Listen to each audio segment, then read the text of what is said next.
नमस्कार साथियों, स्वागत है आपका आपके अपने YouTube चैनल पर। राजस्थान जिला दर्शन सीरीज़ को आगे बढ़ाते हुए आज हम लोग राजस्थान के एक और ज़िले पे बात करने वाले हैं और उस ज़िले का नाम है अनूपगढ़। अनूपगढ़ ज़िले से पहले राजस्थान जिला दर्शन सीरीज़ के अंतर्गत हम लोग राजस्थान के नवनिर्मित 9 ज़िलों पर बात कर चुके हैं। साथ ही साथ राजस्थान का सामान्य परिचय, राजस्थान की स्थिति विस्तार, राजस्थान की सीमा रेखा और राजस्थान की संभागीय व्यवस्था ये तमाम चीज़ें हम लोग पढ़ चुके हैं। राजस्थान में नए जो परिवर्तन हुए हैं उनके अनुसार, यदि आप लोगों ने अब तक इन चीज़ों को नहीं देखा है तो आप लोग डिस्क्रिप्शन में प्लेलिस्ट का लिंक दे रखा है, उस प्लेलिस्ट में जाकर इनको देख सकते हैं। आज हम लोग बात करने वाले हैं अनूपगढ़ ज़िले पे, और अनूपगढ़ ज़िले में नवीन परिवर्तनों के बाद जो भी परिवर्तन हुए हैं उन परिवर्तनों के अकॉर्डिंग कौन कौन से क्षेत्र अनूपगढ़ में गए हैं जो हमारी एग्ज़ाम की दृष्टि से हमारे लिए इम्पोर्टेंट होने वाले हैं, उन पे आज हम लोग बात करने वाले हैं। तो चलिए शुरुआत करते हैं वीडियो की। लेकिन उससे पहले यदि आप लोग चैनल पर नए हैं तो चैनल को सब्सक्राइब कर लें, साथ ही साथ बेल आइकन को प्रेस कर लें, जिससे आप लोगों को आने वाले वीडियोज़ की नोटिफिकेशन मिलती रहे। तो सबसे पहले बात करते हैं अनूपगढ़ के सामान्य परिचय की। तो हमारे मन में पहला प्रश्न आता है कि अनूपगढ़ का निर्माण जो है वो किन 2 ज़िलों से किया गया। तो हमारा आंसर होगा गंगानगर और बीकानेर। इनके क्षेत्रों को मिलाकर निर्माण किया गया किसका? अनूपगढ़ का। फिर बात करते हैं कि अनूपगढ़ कौन से संभाग में स्थित है। तो हम लोग आंसर कर रहे होंगे बीकानेर संभाग। अनूपगढ़ की अवस्थिति क्या है, यानी अंतर्राष्ट्रीय सीमा बनाता है या अंतर्राज्यीय सीमा बनाता है या मध्यवर्ती जिला है। तो हम लोगों का आंसर होगा कि अनूपगढ़ पाकिस्तान के साथ अंतर्राष्ट्रीय सीमा रेखा बनाता है। अब देखिए, सबसे पहला चेंजेस ये हुआ है कि पहले हम लोग पढ़ा करते थे कि राजस्थान के 4 ज़िले पाकिस्तान के साथ सीमा बनाते हैं, लेकिन वर्तमान में कितने ज़िले सीमा बनाते हैं? तो हम लोग आंसर कर रहे होंगे 5। और वो 5 कौन कौन से हैं? तो उनका उत्तर से दक्षिण क्रम होगा गंगानगर, अनूपगढ़, बीकानेर, जैसलमेर और बाड़मेर। आगे बात करते हैं अनूपगढ़ के प्राचीन नाम की। तो अनूपगढ़ का प्राचीन नाम था चुंगेर। प्राचीन नाम क्या था? चुंगेर।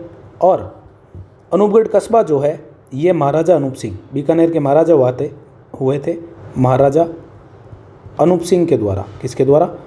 अनूप सिंह के द्वारा ये कस्बा बसाया गया, जिसका नाम क्या है? अनूपगढ़।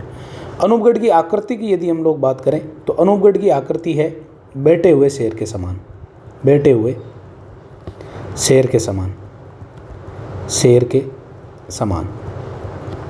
अनूपगढ़ का जो जिला मुख्यालय है यह आपका गग्गर नदी के किनारे है। किसके किनारे? गग्गर नदी के किनारे। ये तो था हमारा अनूपगढ़ का सामान्य परिचय। अब सामान्य परिचय के बाद हम लोग बात करते हैं कि इसमें कितने उपखंड है और कितनी तहसीलें हैं। तो उपखंड की यदि हम लोग बात करें तो अनूपगढ़ में 6 उपखंड है और तहसीलें हैं टोटल कितनी? 7।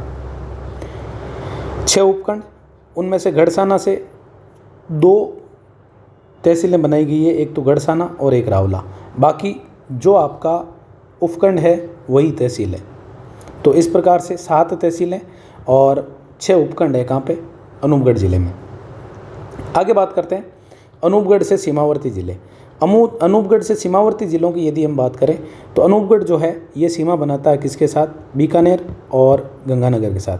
यानी जिन 2 ज़िलों से अलग करके इसका निर्माण किया गया है उन्हीं 2 ज़िलों के साथ ये सीमा बनाता है। तो हम लोग आंसर कर रहे होंगे अनूपगढ़ 2 ज़िलों के साथ सीमा बनाता है। और वो 2 ज़िले कौन कौन से हैं? तो हम लोगों का आंसर होगा, एक का नाम है गंगानगर और दूसरे का नाम है बीकानेर। अब आप लोग कमेंट बॉक्स में आंसर कीजिए कि राजस्थान के ऐसे कितने ज़िले हैं जो 2 अन्य ज़िलों के साथ सीमा साझा करते हैं। कमेंट बॉक्स में आंसर कीजिए आप। आगे बात करते हैं भूगोल की। तो भूगोल में सबसे पहले हम लोग देखते हैं कि अनूपगढ़ जो है इसमें नदी कौन सी बहती है। तो नदी का नाम आता है हमारे गग्गर नदी। कौन सी नदी? गग्गर नदी। गग्गर नदी की यदि हम बात करें तो गग्गर नदी का उद्गम जो है उद्गम होता है आपका कालका की पहाड़ियों से। कहाँ से होता है? कालका की पहाड़ियाँ। और कालका की पहाड़ियाँ जो है ये आपकी शिवालिक हिमालय का पार्ट है। किसका पार्ट है? शिवालिक हिमालय का पार्ट है। इसलिए हम लोग बोलते हैं कि राजस्थान की एकमात्र घग्गर नदी ऐसी है जो हिमालय का जल राजस्थान में लेकर आती है। अन्य नामों की यदि हम बात करें तो घग्गर नदी को हम लोग मृत नदी या नट नदी के नाम से भी जानते हैं। पाकिस्तान में घग्गर नदी को हकरा या हाकरा के नाम से जाना जाता है। हकरा या हाकरा के नाम से जाना जाता है।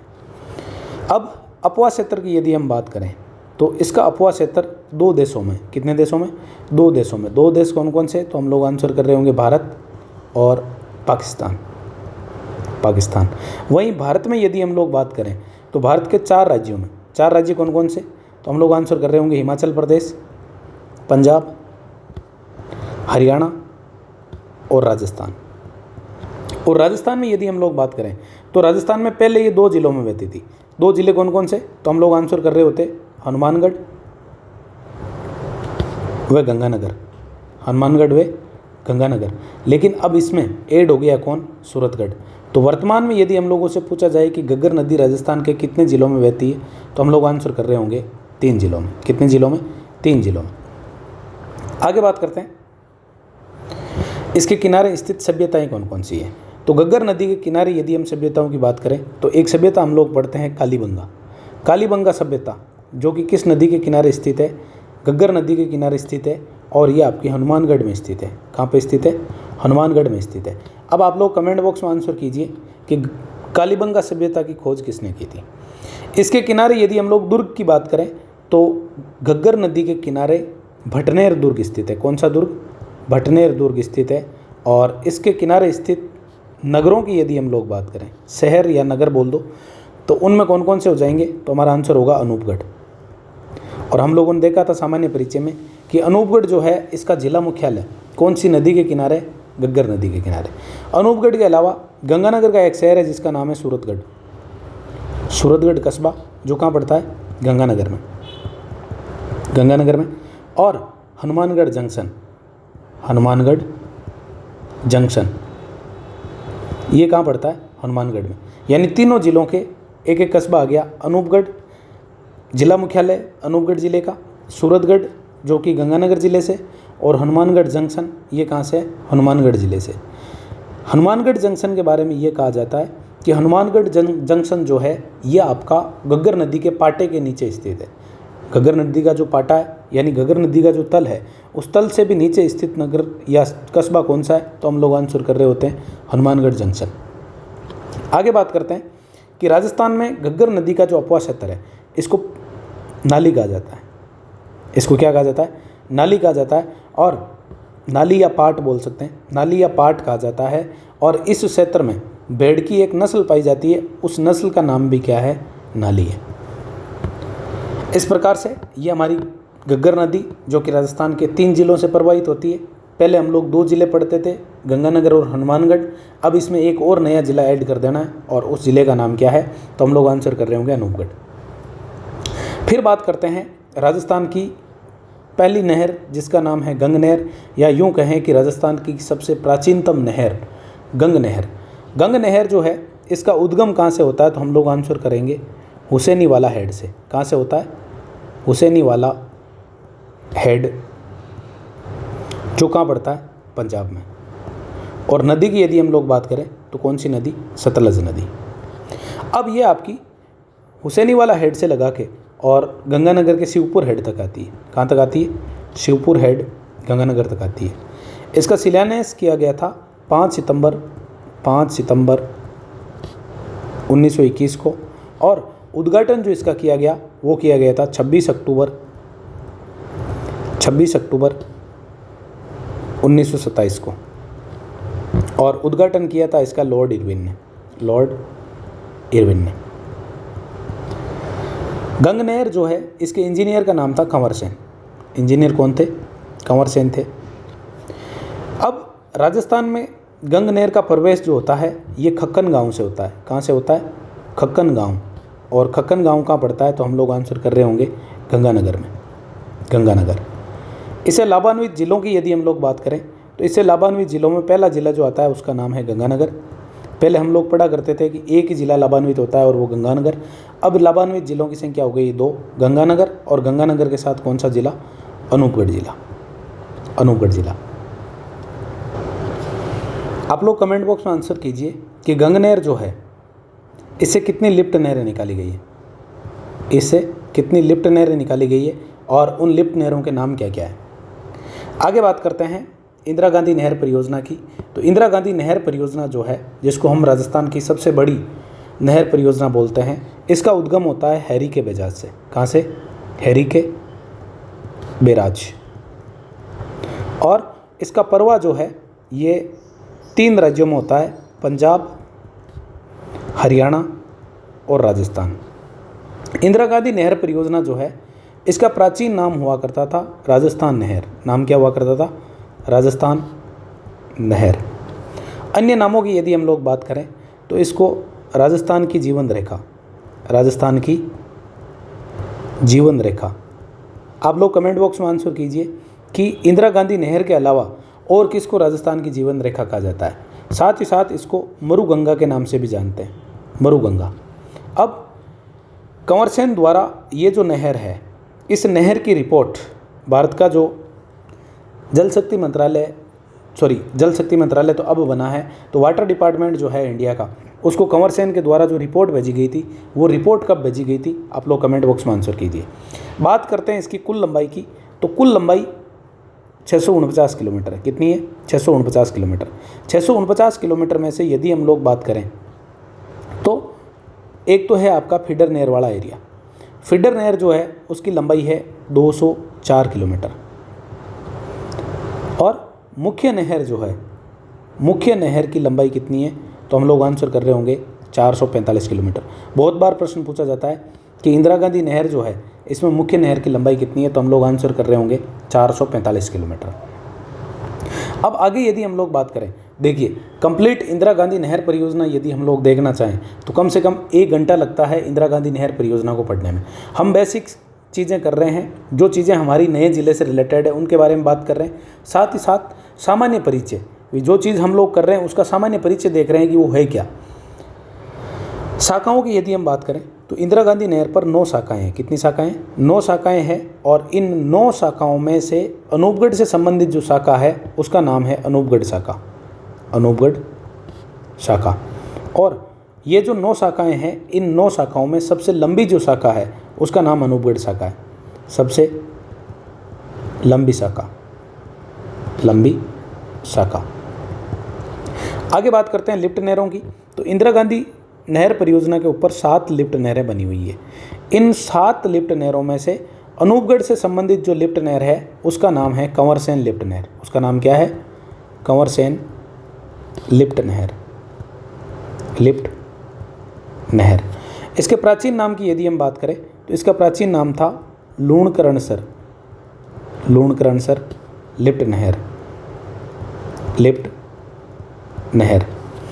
ये सबसे लंबी लिफ्ट नहर है, यानी इस पर जो 7 लिफ्ट नहरें हैं उनमें सबसे लंबी जो लिफ्ट नहर है उसका नाम क्या है? कंवर सेन लिफ्ट नहर। और इससे लाभान्वित जिलों की यदि हम लोग बात करें तो लाभान्वित जिले, एक तो आपका गंगानगर था पहले, गंगानगर के साथ लाभान्वित जिला जो था वो था बीकानेर। अब क्योंकि गंगानगर और बीकानेर से एक नया जिला हमने बना दिया है तो वर्तमान में लाभान्वित जिलों की संख्या हो जाएगी 3। तो एक जिला आपका और कौन सा जाएगा? अनूपगढ़। कौन सा? अनूपगढ़। तो इस प्रकार से वर्तमान में अनूपगढ़ जो है वो लाभान्वित हो रहा है किससे? एक तो इंदिरा गांधी नहर की अनूपगढ़ शाखा से, दूसरा ये लाभान्वित हो रहा है इंदिरा गांधी नहर की कंवर सेन लिफ्ट नहर से, जिसका प्राचीन नाम क्या था? तो हम लोग आंसर कर रहे होंगे लूणकरणसर लिफ्ट नहर। आगे बात करते हैं जिलों के बारे में। तो अनूपगढ़ ज़िले में एक झील जिसको हम लोग बूढ़ा झोड़ा के नाम से जानते हैं, और ये जो बूढ़ा झोड़ा है इसको जलापूर्ति गंग नहर से होती है। जलापूर्ति किससे होती है? गंग नहर से होती है। आगे बात करते हैं जेतसर कृषि फार्म की। और जेतसर कृषि फार्म जो है इसकी स्थापना 1964 में होती है। कब होती है? 1964 में होती है। आप लोग कमेंट बॉक्स में आंसर कीजिए कि जेतसर कृषि फार्म जो है इसकी स्थापना किस देश के सहयोग से की गई। यदि हम लोग इसके क्षेत्रफल की बात करें तो इसका क्षेत्रफल है 12,140 हेक्टेयर, और ये भारत का दूसरा सबसे बड़ा, भारत का दूसरा सबसे बड़ा यांत्रिक कृषि फार्म है, यांत्रिक कृषि फार्म है।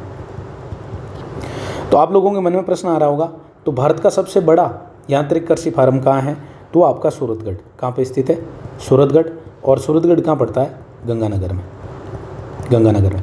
तो भारत का सबसे बड़ा यांत्रिक कृषि फार्म, या यूँ कहें कि एशिया का सबसे बड़ा यांत्रिक कृषि फार्म कहाँ पे स्थित है? तो हम लोग आंसर कर रहे होंगे सूरतगढ़ में। और सूरतगढ़ कहाँ पड़ता है? गंगानगर में। आगे बात करते हैं खनिज की। तो अनूपगढ़ ज़िले में खनिज में यदि हम बात करें तो बीकानेर का जो पोर्शन मिलाया है उससे जिप्सम का उत्पादन होता है। और ये जो जिप्सम का उत्पादन होता है इसके लिए प्रसिद्ध उत्खनन क्षेत्र की यदि हम बात करें तो उस उत्खनन क्षेत्र का नाम हो जाएगा बल्लर। बल्लर खान जो है ये आपकी कहाँ पे स्थित है? खाजूवाला में। कहाँ पे स्थित है? खाजूवाला। ये हो गई हमारी ज्योग्राफी कंप्लीट। ज्योग्राफी के बाद यदि हम लोग बात करें तो हम लोग बात करेंगे यहाँ पे कौन सी सभ्यता स्थित है। तो सभ्यता के लिए यहाँ का एक गांव प्रसिद्ध है और उस गांव का नाम क्या है? बरौर गांव। बरौर गांव जो है ये अनूपगढ़ ज़िले में स्थित एक सभ्यता स्थल है। और इस गांव में बरौर सभ्यता स्थल जो है इसकी खुदाई की गई, और इसकी जो खुदाई की गई थी वो आपकी सरस्वती परियोजना के अंतर्गत। कौन सी? सरस्वती परियोजना के अंतर्गत खुदाई में सरस्वती नदी के अवशेष इस गांव से प्राप्त हुए। फिर बात करते हैं राजस्थान का जो उत्तरी भाग है, राजस्थान का उत्तरी भाग में यदि हम लोग बात करें तो उत्तरी भाग में हमारा एक तो हनुमानगढ़ जिला आता है, एक गंगानगर जिला आता है, और अब कौन सा जिला आने लग गया है? तो हम लोग आंसर करेंगे अनूपगढ़। ये जो भाग था इस भाग को प्राचीन काल में कहा जाता योद्धेय प्रदेश। क्या कहा जाता था? योद्धेय प्रदेश कहा जाता था। और ये जो योद्धेय प्रदेश है इस योद्धेय प्रदेश में पहले हम लोग 2 जिले पढ़ते थे, गंगानगर और हनुमानगढ़, लेकिन अब अनूपगढ़ इसमें और शामिल हो गया है। तो अब यदि हम लोगों से प्रश्न पूछा जाए कि योद्धेय प्रदेश के अंतर्गत कौन सा भूभाग आता था तो हम लोग आंसर करेंगे गंगानगर, हनुमानगढ़ और अनूपगढ़ जिले का भूभाग। आगे बात करते हैं रायसिंह नगर गोलीकांड की। तो रायसिंह नगर गोलीकांड जो है यदि हम लोग बात करें बीकानेर प्रजा परिषद की तो 30 जून और 30 जून से लगा के 1 जुलाई 1946 तक बीकानेर राज्य राजनीतिक सम्मेलन इसका जो प्रथम अधिवेशन है ये आयोजित होना था कहाँ पे? रायसिंह नगर में। अब जब इस अधिवेशन को आयोजित करना था तो सरकार की तरफ से, या यूँ कहें कि ब्रिटिश सरकार की तरफ से नोटिफिकेशन जारी किया गया कि आप यहाँ पे तिरंगा नहीं लहरा सकते।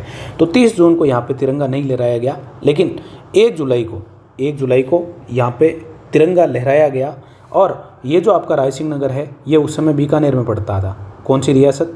बीकानेर रियासत। इसका मतलब ये जो घटना है ये आपकी बीकानेर प्रजामंडल से रिलेटेड है। किससे रिलेटेड है? बीकानेर प्रजामंडल से रिलेटेड है। अब हुआ क्या कि 1 जुलाई 1946 को बीरबल नामक किसान ने, किसने?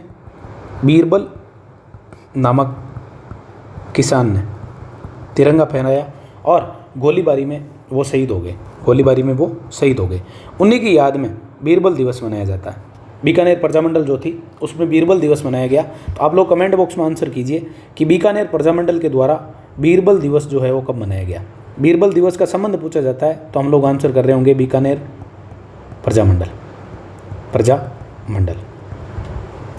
अब ये जो गोलीकांड हुआ था इस गोलीकांड की जांच के लिए, ये जो गोलीकांड हुआ उसकी जांच के लिए एक समिति गठित की गई थी। उस समिति में कौन कौन शामिल थे? ये समिति का जो गठन हुआ था, ये समिति का गठन किया गया था अखिल भारतीय देसी रियासत परिषद के द्वारा। और इसमें शामिल कौन कौन थे तो हम लोग आंसर कर रहे होंगे। एक तो जयपुर से हीरालाल शास्त्री, गोकुलभाई भट्ट हाथलगांव, गोकुल भाई भट्ट। और ये कौन से गांव से थे? तो हम लोग आंसर कर रहे होंगे हातल गांव से। और बीकानेर से रघुवर दयाल गोयल, रघुवर दयाल गोयल। ये जो 3 व्यक्ति थे, ये इस कांड की समीक्षा के लिए एक समिति बनाई गई। उसमें कौन कौन शामिल थे? तो हम लोग आंसर कर रहे होंगे हीरालाल शास्त्री, गोकुल भाई भट्ट और रघुवर दयाल गोयल। आप लोग कमेंट बॉक्स में आंसर कीजिए कि बीकानेर प्रजा परिषद जो है इसकी स्थापना किसने की थी। आगे बात करते हैं रावला गढ़साना किसान आंदोलन। और रावला गढ़साना किसान आंदोलन जो है ये आपका 2004 का है। कब का है? 2004 का। और इसकी जांच के लिए एक आयोग बनाया गया और उस आयोग का नाम था गोयल व केजरीवाल आयोग। गोयल व केजरीवाल आयोग, केजरीवाल आयोग। आगे बात करते हैं हम लोग अनूपगढ़ दुर्ग की। तो अनूपगढ़ दुर्ग का निर्माण करवाया था महाराजा अनूप सिंह ने, महाराजा अनूप सिंह ने। और ये निर्माण करवाया गया था 1678 ईस्वी को। फिर कला संस्कृति में यदि हम आगे बात करें तो हमारे सामने आता है बूढ़ा जोहड़ा गुरुद्वारा। और बूढ़ा जोहड़ा गुरुद्वारा कौन से ज़िले में स्थित है? तो हम लोग आंसर कर रहे होंगे अनूपगढ़। पहले हम लोग आंसर करते थे गंगानगर, ये कहाँ पे स्थित है? अनूपगढ़ में। और ये क्या है? तो हम लोग आंसर कर रहे होंगे सिखों का धार्मिक स्थल, धार्मिक स्थल। इसको हम लोग राजस्थान का स्वर्ण मंदिर कहते हैं, राजस्थान का स्वर्ण मंदिर, स्वर्ण मंदिर। और इसका निर्माण संत बाबा फतेह सिंह के द्वारा करवाया गया, फतेह सिंह के द्वारा करवाया गया। यहाँ पे श्रावण मास में मेला लगता है। कब लगता है? श्रावण मास में मेला लगता है। और ये मेला लगता है श्रावण की अमावस्या को, अमावस्या। ये हो गया आपका बूढ़ा जोहड़ा गुरुद्वारा। और यहीं साथ में एक झील स्थित है जिसका नाम है बूढ़ा जोहड़ा झील, जो हम लोग पहले गंगानगर में पढ़ते थे, अब कहाँ पे आ गई? सूरतगढ़ में। आगे बात करते हैं डाडा पंपाराम का मेला। और ये मेला आपका लगता है विजयनगर में। कहाँ लगता है? विजयनगर। और विजयनगर जो है ये आपका कहाँ पे पड़ता है? अनूपगढ़ में। एक आप लोग जब सूती वस्त्र मिलें पढ़ते हैं तो आप लोग पढ़ते हैं विजयनगर कॉटन मिल्स, लेकिन वो नहीं है। ये विजयनगर जो है ये आपका अनूपगढ़ ज़िले में स्थित है। और यहाँ पे किसका मेला भरता है? डाडा पंपाराम का मेला भरता है। ये मेला आपका फाल्गुन माह में भरता है। कब भरता है? फाल्गुन माह में 7 दिनों तक ये मेला भरता है। और लास्ट यदि हम लोग बात करें तो हमारे सामने आती है लैला मजनू की मज़ार। और लैला मजनू की जो मज़ार है यह आपकी बिंजौर ग्राम में स्थित है। कहाँ पे स्थित है? बिंजौर ग्राम। और बिंजौर ग्राम कहाँ पड़ता है? तो हम लोग आंसर कर रहे होंगे अनूपगढ़ में। यह आपका छोटा सा प्यारा सा ज़िला अनूपगढ़, जिसके बारे में हम लोगों ने जो चीज़ें चेंज हुई है, जहाँ से हमें प्रश्न पूछे जा सकते हैं, चाहे वो आपके ज्योग्राफी से रिलेटेड हो, चाहे आपके कल्चर से रिलेटेड हो या आपके हिस्ट्री से रिलेटेड हो, हमने उन तमाम तथ्यों को देखा। उम्मीद है कि आप लोगों के लिए वीडियो लाभदायक होगा। और यदि आप लोगों के लिए वीडियो लाभदायक होता है तो आप वीडियो को लाइक करें, साथ ही साथ जो प्रश्न पूछे जा रहे हैं उनके कमेंट बॉक्स में आंसर करें। और इस वीडियो को अपने दोस्तों के साथ शेयर करें ताकि ज़्यादा से ज़्यादा लोगों को इससे फ़ायदा मिल सके और ज़्यादा से ज़्यादा लोग हमसे जुड़ सकें। धन्यवाद।